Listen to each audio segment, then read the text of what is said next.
All right, so check this out, man. Right now we're talking about reacting is kind of really meaning that we really just be lacking emotional maturity and when it comes to our heart chakra, when it comes to our heart area.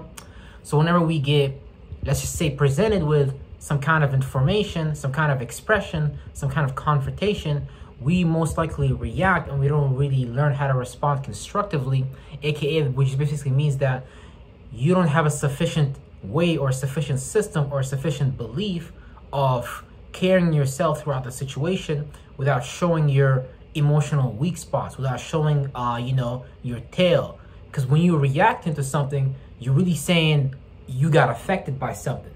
So whenever you get affected by something and people outside of you can see that, people outside of you will think it's some form of power and control, that they can go ahead and take control of you in some way, shape, and form.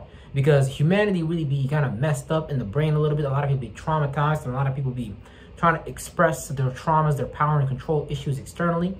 But you got to make sure that you have a sufficient enough mental and heart chakra defense system, so whenever you're presented with something from the world outside of you, you understand how to transmute that energy and not necessarily just react from that energy. So, whatever it is that's happening, whether it's a stressful situation, whether your boss, you messed up something at work and now they're expecting you to react to something that they said, as long as that you don't react, you letting them know that, you're not emotionally affected by it. And if they see that you're not emotionally affected by it, they're actually gonna sit back and you're gonna do some kind of reverse psychology, and they're gonna be like, whatever situation it is, whether it's your girlfriend, your wife, your husband, your friends or whatever, they're gonna sit back and be like, why was this person unaffected by my expression that, usually other people is affected by, and how come this person is not reacting in fear, worry, and doubt? Because at the end of the day, that's a lot of the things that we be expressing based on our body languages, our tone of voice, our rate of speech, and things like that. You might even someone might say something to you and you might be like, yeah, like, I didn't know what I was doing. You might start sweating, and you're giving them up all the signs. That just means your mental spaceship just fell, you crashed, and you don't even know what you're saying anymore. You sitting there reacting rather than constructively responding. Because you see, when you're reacting, it just means that you're not secure in your own emotional space and you're getting affected by any emotional wave that is initiated. So when you look at the moon and its movements and how it controls the tidal waves of the earth and the rise and the fall of those waves and things like that, that's what be going on inside of you. That's what will be going on in the quantum realm. Someone initiated a wave of feeling. In my channel, we know that water has to do with the realm of feelings. Whenever someone hits you with a feeling or an expression, they see something in you and they go talk to you about it, or they communicate about it and things like that. You're not really supposed to sit there and get affected by it. You're supposed to just respond. You're supposed to be firm in your belief to deal with the situation, because little do we know, when we sit there and we actually firmly believe in our ability to handle and deal with any situation that comes up, that actually creates the body language, that actually creates the tone of voice, that actually creates the response. This is the sufficient enough response to carry you through that situation, and you're not going to be seen as somebody that can easily be influenced by the world. Because whenever the world, the people, places, and things in the world, just based on generational trauma, based on people want to take power and control over you and things like that, because they've been powered and controlled over, they've been controlled in their lives, and they want to control you and things like that. And so you got to create a belief that is so strong that it doesn't allow you to be emotionally affected or put in a place of turmoil, because you got internal fucked up soil. So you got to start planting the right seeds. You got to start planting the right ideas. You got to start planting the right feelings inside of your heart, so you can actually create a strong heart, a just heart, a fair heart, a consistent heart. So you can actually be brave, and you can actually be the man you've always wanted to be. If you're a girl, so you can be the girl that you've always wanted to be. And it's not about going out here and being cool. See, there's two polarities of this, You don't want to be so emotionally butthurt in life to the point that you become extremely cold-hearted. You separate your feelings from your thoughts, and now you just got thoughts, and your feelings is like frozen. AKA, that's like basically the moon being in Scorpio, and that's it not being able to express its feelings sufficiently, and that lead you to doing things behind closed doors, as far as manipulation, switching up your intentions, maybe even desiring something that's not really good for you and things like that. And you know, on the other side of it is basically Cancer and things like that, because the moon, you know, likes to be in the polarity of Cancer. Not always have the moon in Cancer and Scorpio, but these are just you know, pinpoints. These are just coordinates which the moon is at, or just in general, speculatively, you can take a look at that basically is a destination that you're really getting ready to head towards. So you know, you want to be able to initiate your feelings and things like that. You know, you want to be able to show the people, places, and things that you care about emotionally, and express that and mean that and generate that feeling from your heart. Because you know, your heart, a toroidal field is generated from that. The first organ that is generated inside of the body when you're inside of your mother's womb is actually the heart. The heart is the first organ that is formulated before even the brain and all these things. Now all these, the brain, arms, and all that, they all exist on a micro level.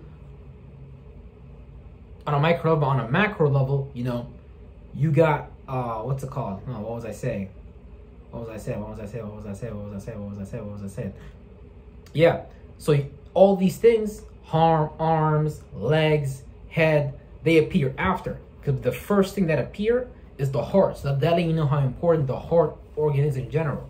And if you're not taking care of the heart, both objectively and both speculatively, you know, you might want to do some cardio and things like that. Get your heart rate up. Get your circulation system sufficient enough so you can actually start to deal with these thoughts and feelings, because you know, this is physical exorcism and things like that. Because there's different ways to affect the heart, there's different ways to affect the brain, there's different ways to affect these organs. You can do it through the way you eat. You know, if you eat really good, for example, if you eat a lot of green vegetables, if you eat a lot of fruits and things like that, you can affect your gut, and you can clean up your gut, and you can be much more in tune with how your gut organ expresses and expands itself as far as how it communicates with the external environment, and you can receive that information in the form of a gut feeling much more sufficiently. But whenever we're, you know, whenever these things are out of whack, whenever these things are out of tune, whenever these things are whenever we're just lost away from these things, we start to do these things in a non-sufficient way, and we start to appear as non-sufficient people. And one of the problems right now in the world is that being dysfunctional, and just dysfunctionality in general is normalized. And if you're dysfunctional, you're actually rewarded. Think about when you go in the hood, like there's a dialysis center pretty much everywhere you go. So the black people in New York and America in general are being rewarded to be dysfunctional people. And let's say, you know, you develop some kind of disease, you can actually get a check from the government to, you know, help you, but really they just want to keep you on that level, you know, and not do anything about it, because the treatment they're giving you is not even really helping you. It's just not even dealing with the symptoms. If anything, you're going to get more symptoms later on, because you're not dealing with the root issue of the problem. And so we're talking about not reacting and actually responding. Because if you react, again, you just lack emotional maturity, and you're not dealing with the root cause of the problem. You keep reacting, and you keep dealing with the symptoms in the form of other people, places, and things, and you keep forgetting that all this emotional immaturity is really just coming from your own internal space. It's coming from a void in your heart. It's coming from a belief that you haven't dealt with, that is causing you to use that chakra, use that organ in a particular manner, that is causing you to be seen as less or insufficient, or as, you know, non-masculine, you know what I'm saying, depending on how you express yourself and things like that. So make sure that you don't put yourself in a situation where you're going to be less as far as people, places, and things that you are around, that are going to create some kind of verbiage. That, hey man, you know, we black people, man, we from the hood, bro. We don't really go see therapists, bro. You know, oh no, man, we don't really graduate universities and colleges, man. We just stay in the hood, bro, forever. You know what I'm saying? Yeah, we do this for the set.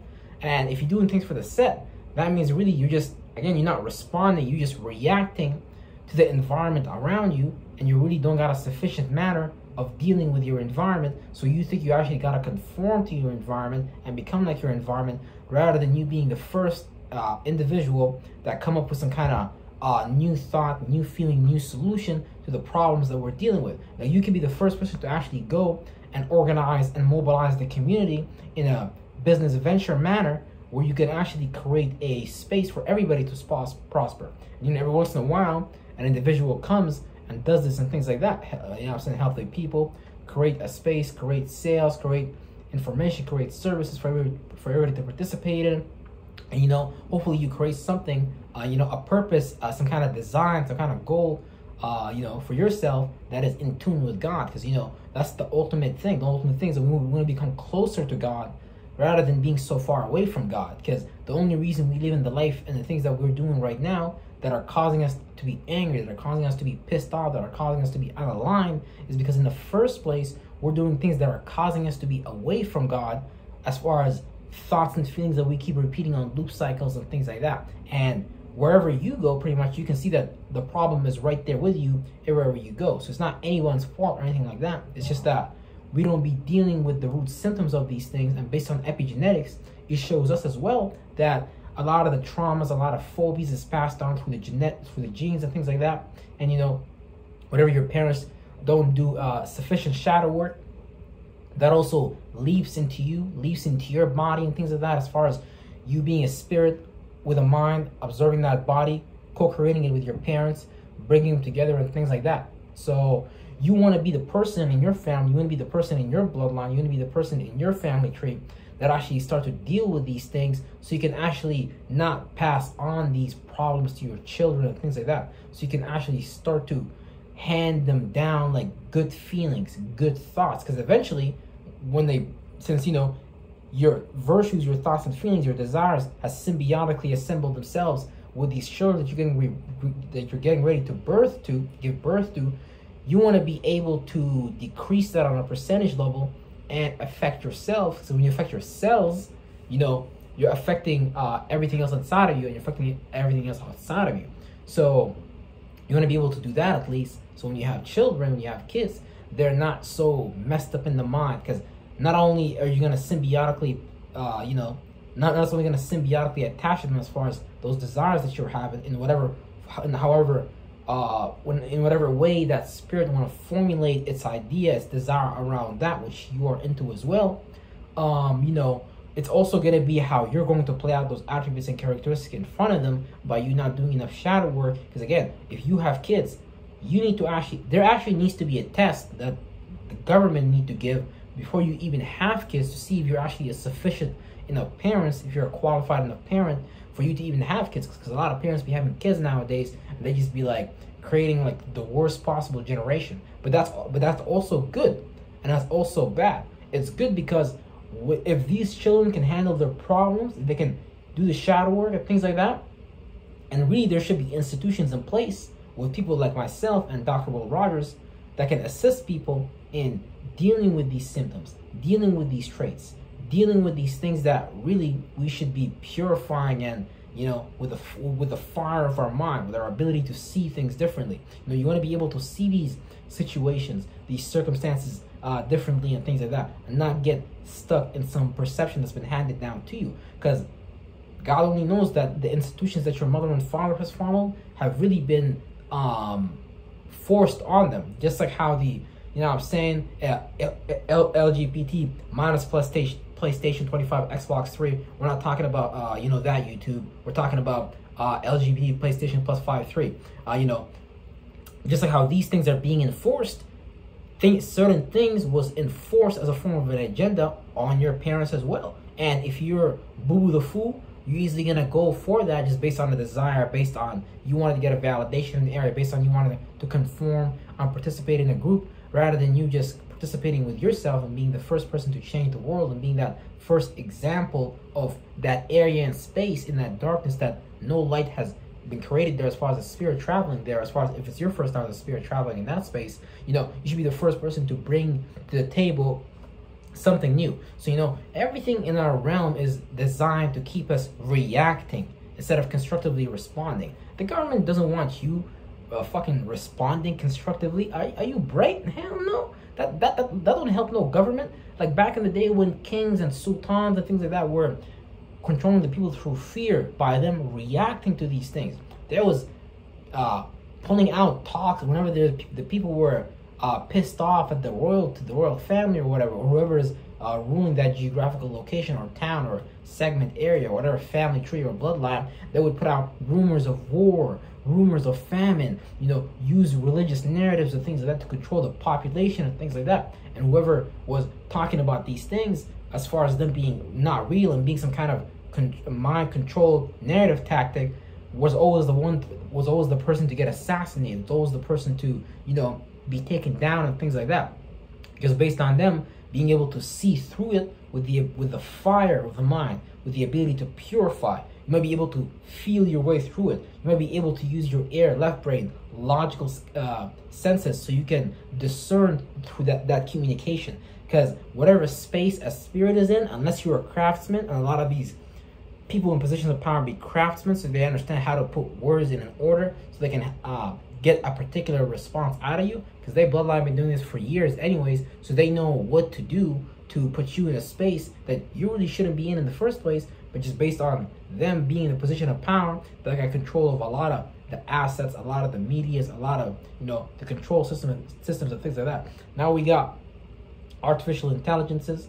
Now we got fucking the Matrix about to come out in the form of virtual reality. So they about to go deep with it, because, you know, Uranus is going in Gemini, and they say that the Civil War last time happened when Uranus was in Gemini, or some type of large event. Because with Uranus is the planet of rebellion, being unique, being in a group but standing out. And when that's in Gemini, that's gonna make people, you know, rebel in their environment, immediate environment, and things like that. So you're gonna be looking at your environment like, this is something to rebel against. So they probably want to trap that energy inside of virtual reality, so that you guys don't affect their country systems and things like that. Because, you know, they got cousins, they got family too, so they want to be able to protect them from that, because they really don't want you guys pointing that hate towards them. Not that you should, but you should probably channel that hate towards whatever your purpose that you're doing, so you can not only constructively help yourself,